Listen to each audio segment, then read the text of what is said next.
सावन के सोमवार के दिन व्रत रखने का विशेष महत्व बताया गया है।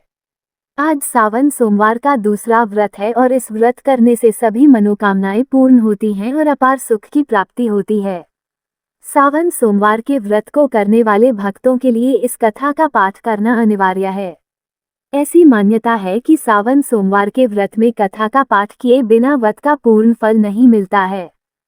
फिलहाल सावन का पवित्र महीना चल रहा है। सोमवार व्रत का सावन महीने में खास महत्व है।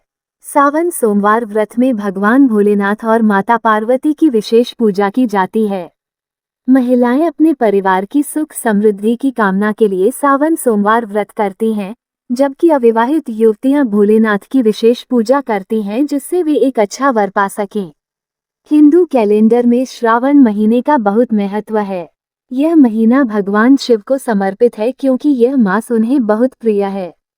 एक बार मृत्युलोक में महादेव जी पार्वती के साथ अमरावती नगरी में आए। राजा ने वहां एक भव्य और मनोरम शिव मंदिर बनाया जो मन को शांत करता था। यात्रा के दौरान शिव पार्वती भी वहीं ठहर गए।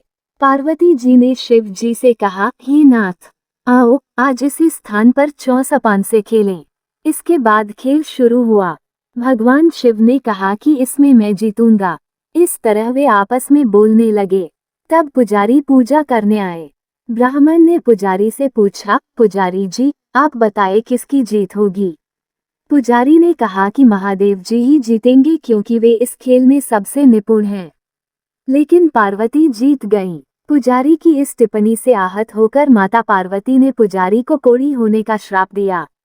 अब पुजारी कोढ़ी हो गया। फिर भगवान शिव और माता पार्वती दोनों वापस चले गए। इसके बाद एक दिन अप्सराएं उस मंदिर में पूजा करने आईं। अप्सराओं ने पुजारी से कोढ़ी होने का कारण पूछा। पुजारी ने सब कुछ बताया। अप्सराओं ने पुजारी से कहा कि पुजारी जी आप सावन सोमवार का व्रत करें। इससे शिव जी प्रसन्न होकर आपका संकट दूर करेंगे। पुजारी ने अप्सराओं से व्रत करने का तरीका पूछा।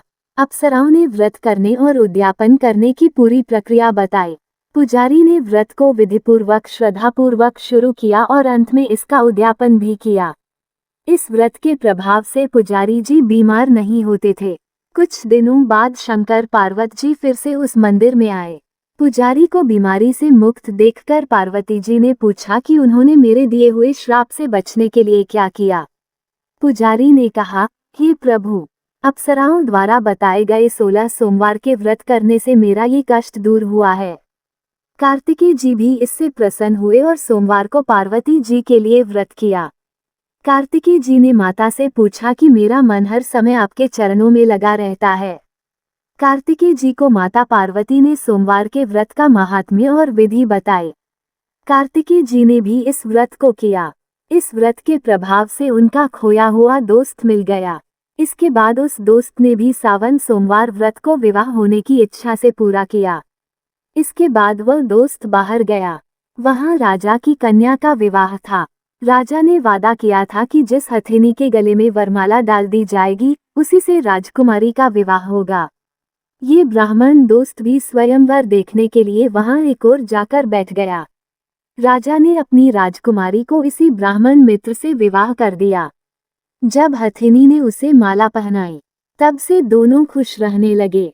एक दिन हथिनी ने नाथ के गले में वरमाला पहनाकर राजकन्या से पूछा, हे नाथ, आपने कौन सा पुण्य किया। ब्राह्मण पति ने कहा कि कार्तिकेय जी के कहने पर मैंने सावन सोमवार को पूरी विधि विधान सहित श्रद्धा भक्ति से व्रत किया, जिसके फलस्वरूप मुझे तुम्हारे जैसी सौभाग्यशाली पत्नी मिली। अब राजकन्या ने सत्य पुत्र पाने के लिए ये व्रत पूरा किया और उन्होंने सर्वगुण संपन्न पुत्र प्राप्त किया। जब वह बड़ा हो गया तो उस पुत्र ने भी राज्य पाने की इच्छा से सावन सोमवार का व्रत लिया। राजा के देवलोक होने पर भी इसी ब्राह्मण पुत्र को राजगद्दी मिली, फिर भी वह इस व्रत को करता रहा।